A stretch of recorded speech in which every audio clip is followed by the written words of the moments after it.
Evolución del género dramático. El teatro greco-latino fue originado por actividades religiosas que hacían honor al dios de la fertilidad y la naturaleza. Los rituales consistían en el sacrificio de cabras, canciones llamadas tragdia y danzas con máscaras. Sus autores característicos fueron Esquilo, Sófocles y Eurípides.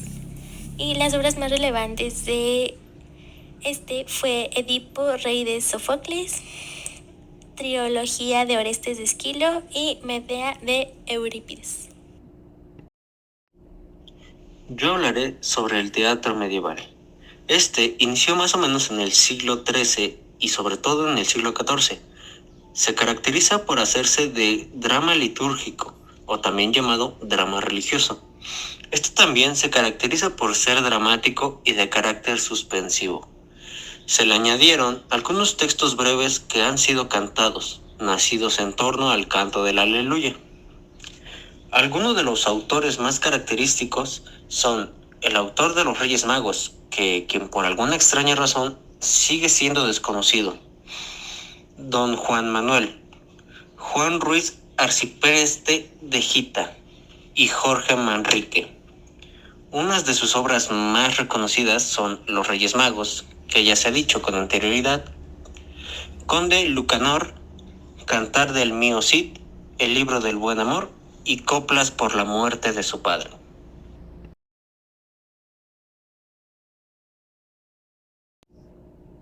El teatro renacentista nace en el siglo XVI, caracterizado por la corriente del humanismo.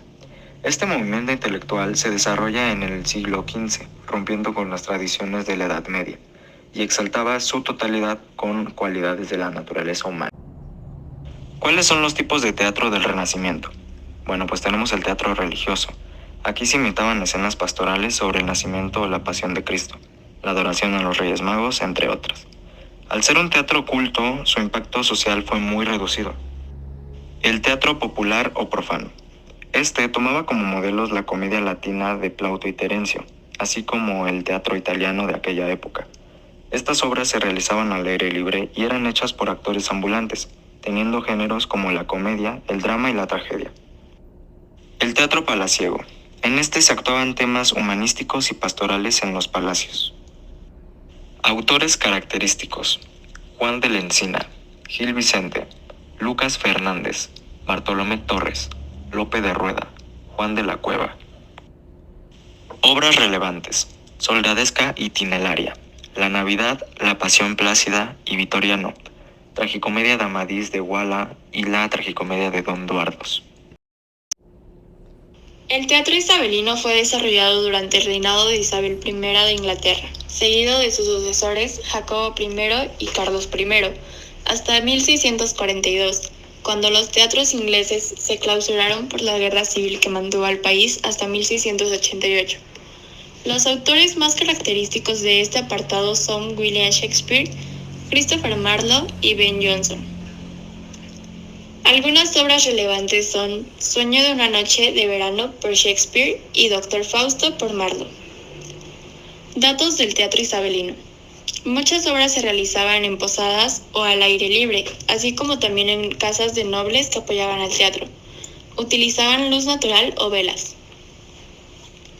El teatro solía considerarse como mala influencia para autoridades puritanas, por esto los teatros estaban prohibidos en Londres. Sin embargo, era muy popular en todas las clases sociales.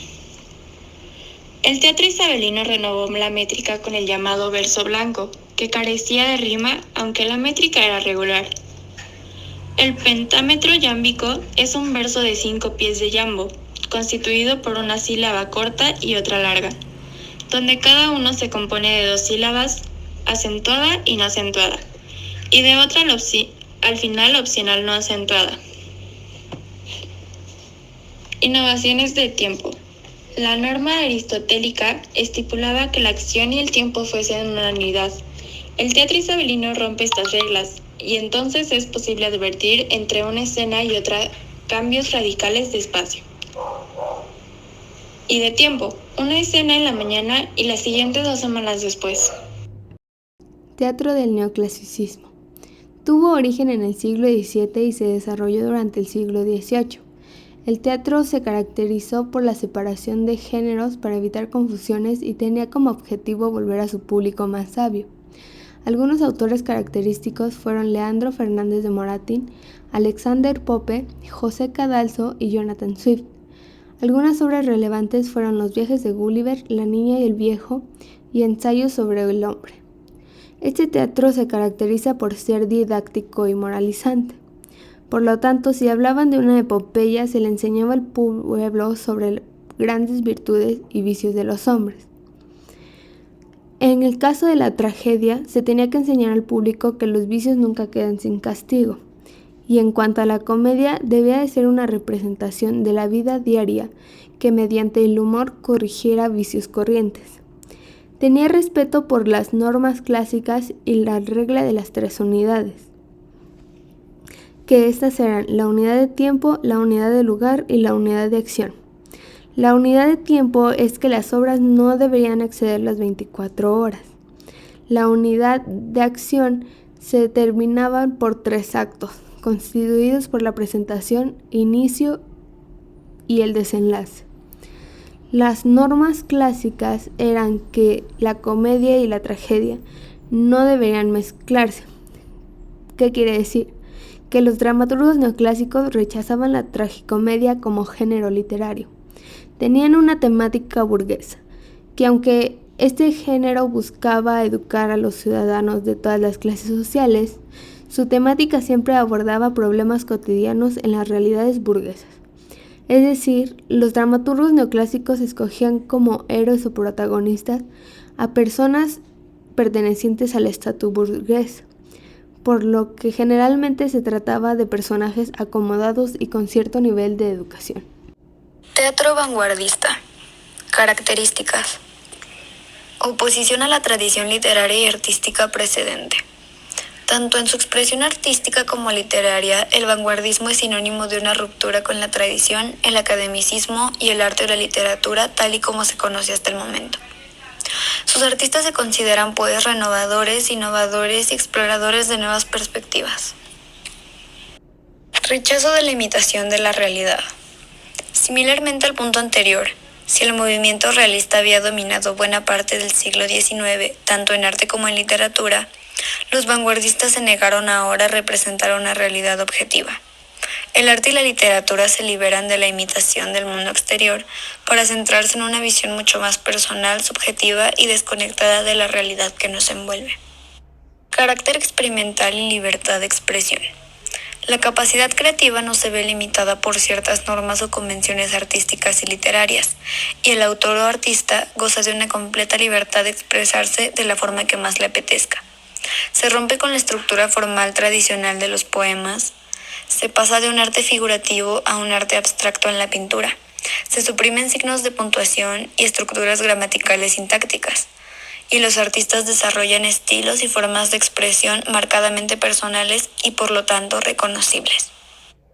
Manifiestos y revistas literarias, donde los artistas y autores vanguardistas expresaban sus ideas e inconformismo, además de publicar sus obras. El teatro contemporáneo fue un movimiento cultural surgido en Alemania a principios del siglo XX, que tuvo una plasmación en un gran número de campos, como las artes plásticas, literatura, música, cine, teatro, danza y la fotografía. Algunos autores característicos fueron Luigi Pirandello, Albert Camus, Arthur Miller, Eugene Ionesco, y algunas obras relevantes fueron Calígula, El malentendido, Bodas de sangre, 6 personajes en busca de autor, La casa de Bernarda Alba, La muerte de un viajante y Panorama desde el puente.